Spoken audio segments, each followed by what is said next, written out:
Okay, good morning, good afternoon, good evening mga kababayan.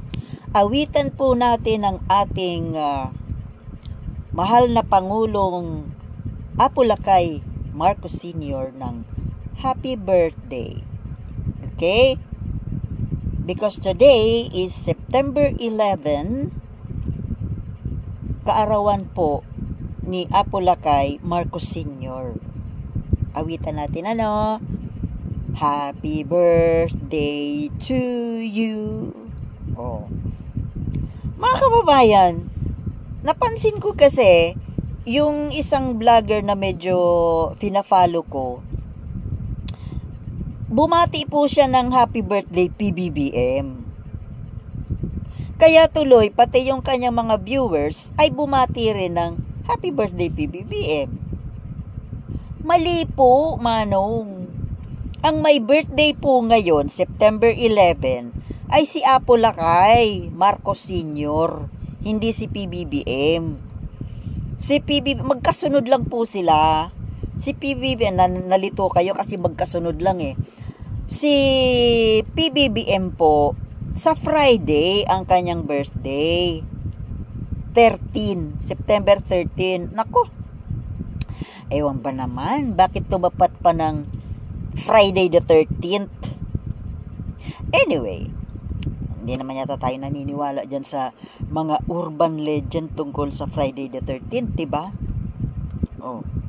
Kaya, yun po, ang may birthday ngayong September 11 ay si Apo Lakay, Ferdinand Edralin Marcos Sr. Si PBBM po, sa Friday pa, September 13. Oh. Pero advance happy birthday PBBM. Oh, 'di ba? Ilang taon na ba siya? 67. Ay, bata pa. Ngayong panahon, bata pa yung edad na yan eh. Hanggang 75, bata pa ngayon. Tingnan mo si Kibuloy, 74. Malakas pa sa toro. 'Di ba?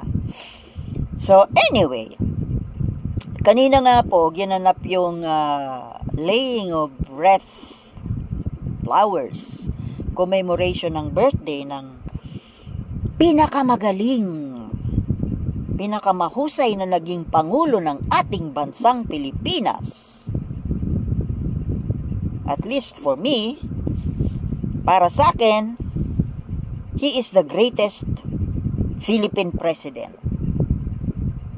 as of today. Pangalawa lang si PBBM, siyempre. Para sa iba, para sa mga anti-Marcos,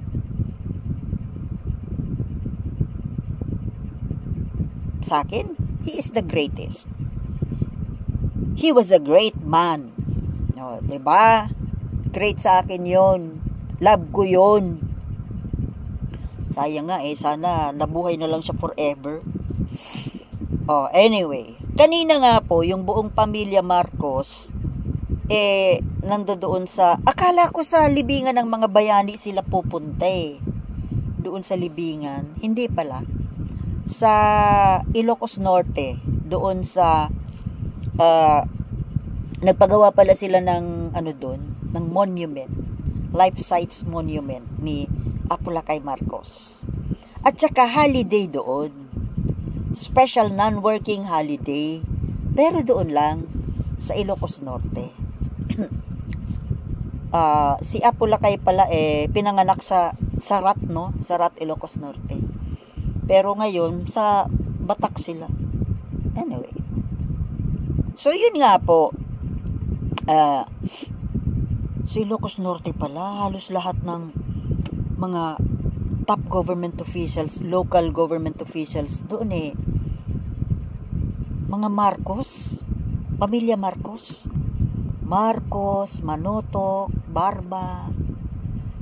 Yung anak ni Amy na si Matthew Manotok, yan ang governor.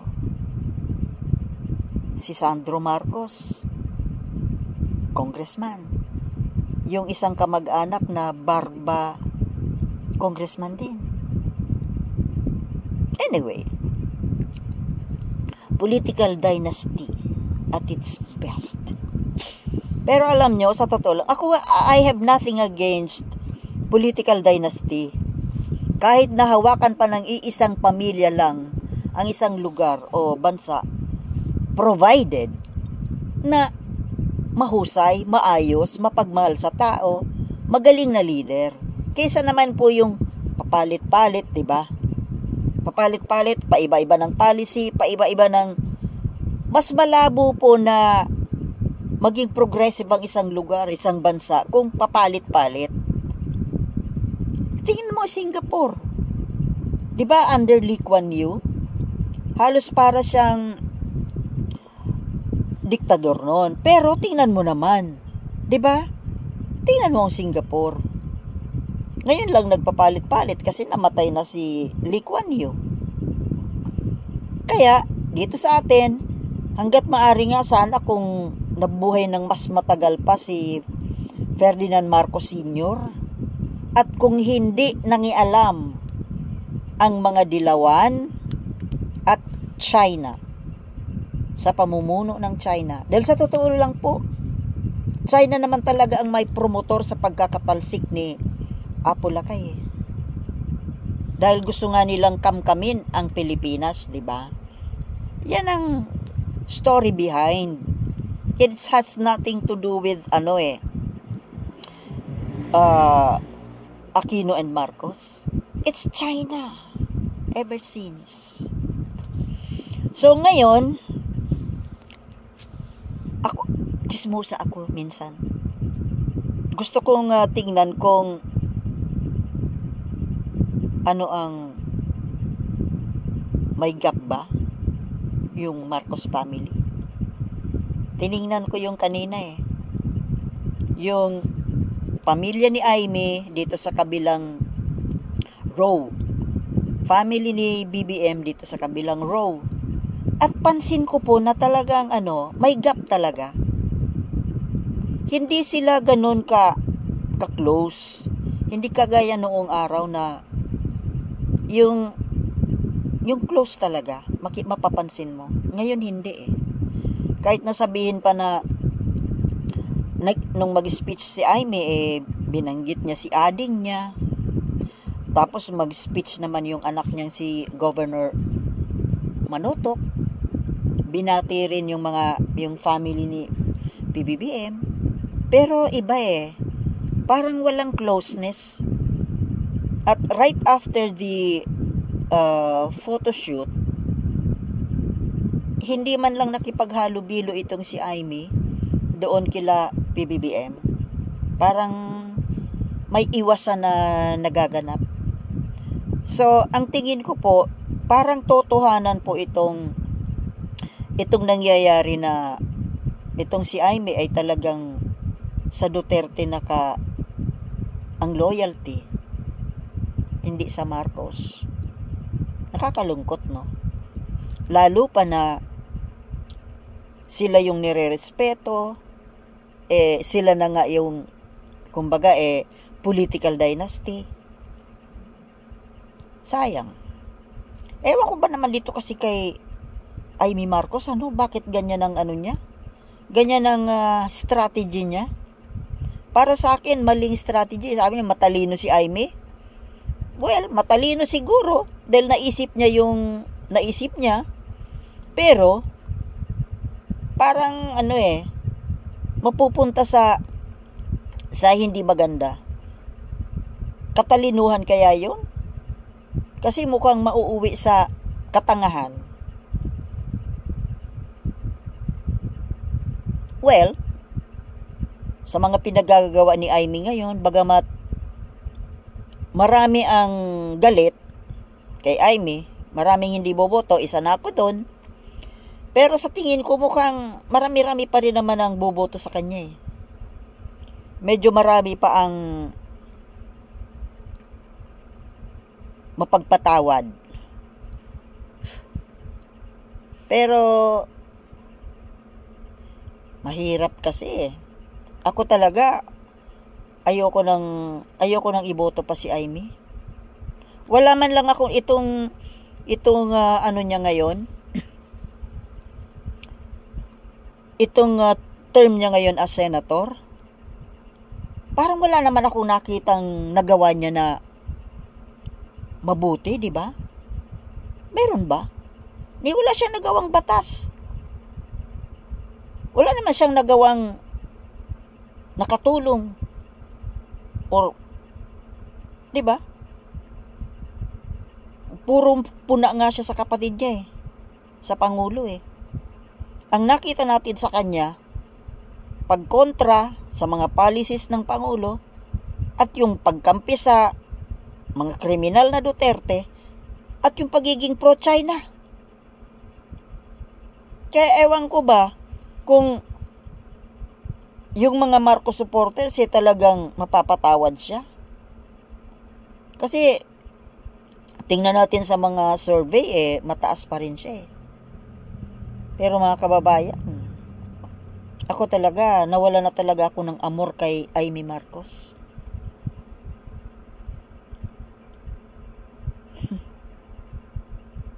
Kayo, mga kababayan. Anyway, maalala ko ang birthday ni Apo Lakay. Naalala ko siya. Nung nawala nga siya parang ang pakiramdam ko parang nawalan ka ng ama. Kasi lumaki ako hanggang mula bata hanggang sa tumanda. Siya yung nakilala kong Pangulo. Siya lang. Mula nung nagkaisip ako, grade 1 ako. 'Di ba? Nung naging Pangulo siya 1965. Hanggang nung lumalaki ako, siya lang lagi ang nakikita kong nasa balita na presidente. At nakita ko yan sa personal nung dumalaw sila dito sa Legazpi City noon. Nakita ko siya. Dumaan nga lang, nasa sasakyan. Kasama niya nun si Irene Bata pa yun si Irene noon. Grabe. Nakita ko doon na siya Talagang kahit na saglit lang na nakita ko siya, yung mukha talaga niya, talagang masabi kong napakabait na tao. Mabait siya na tao. Hindi kagaya nitong mga inaakusa nitong mga anti-Marcos. Hindi talaga ako naniwala hindi ako naniwala sa mga inakusa nila sa Marcos. Hindi talaga. Nakakasama nga ng loob Nakakasama ng loob pag may nababasa ka na, halimbawa yung mga ibang media, yung international media, pag nagbalita sila, masama ang nila Kahit na yung pinapanood ko na Wiyon, yung reporter nila doon mag-report talagang anti-Marcos. Wala naman silang alam sa totoo Kaya nakakasama ng loob na international media hanggang ngayon pinaniniwalaan nila ang source lang naman nila kapwa nila media, di ba? Yung kapwa nila media, Philippine media and American media na rin. Foreign media na mga anti-Marcos. Hindi ko maintindihan kung bakit hanggang ngayon hindi man lang sila nagre-research. Hindi man lang nila hanapin kung ano ang totoo. Even up to now, yung mga dilawan na vlogger, dilawan na media, yung isang hinahangaan ko dyan, yung si Christian Isguera, fina-follow ko yan pero nabubwisit ako kapag si Marcos Sr. ang pinag-uusapan. Talagang siya para sa kanya talagang masama si Marcos. Wala siyang nakikitang mabuti sa Marcos Sr. Puro kasamaan. Patawa-tawa pa yan minsan kapag yung kausap niya medyo pro Marcos Para sa kanya, ang naalala lang niya sa Marcos, yung pagiging diktador daw, pagnanakaw, yung maraming pinatay. Hoy, Christian Isguera, mag-research ka nga. Sayang yung pagiging journalist mo. As a journalist, sabi mo, facts first. Do you have the real facts para akusahan si Marcos ng ganyan? Tapos sasabihin mo na avoid yung latest na niya. Wag daw itratuhin na kulto ang politiko. Na ang minimin niya actually yung mga Marcos loyalist. Sabi ko, look who's talking. Nakikita lang niya na kulto yung mga mga Marcos loyalist. Siya ba hindi kulto? Kulto ka rin naman, Christian Isguera eh. Kulto ka sa Aquino. Dilawan na kulto. Kung makapagbintang ito na ang mga Marcos loyalist ay parang kulto. Kayo rin naman eh. Di ba kulto rin kayo? Kulto kayo sa yung dinidiyos din ninyo, wino-worship ninyo na against Marcos. Di ba? Pro Aquino kayo. Ano ba yung Aquino? Masyado kayong bias eh. Ako hindi ko sinasabi na purong wala namang pure sinless na tao. Even Marcos Sr., may mga kasalanan siyang ginawa. May mga kasalanan bilang isang tao. Pero sa pagiging leader, for me, he was perfect. Kaya kayong mga dilawan kayo, ikaw Christian Isguera, tumigil-tigil ka dyan sa pagbibintangan, tatawagin mo kaming kulto. Ikaw din naman kulto ka eh. Ayan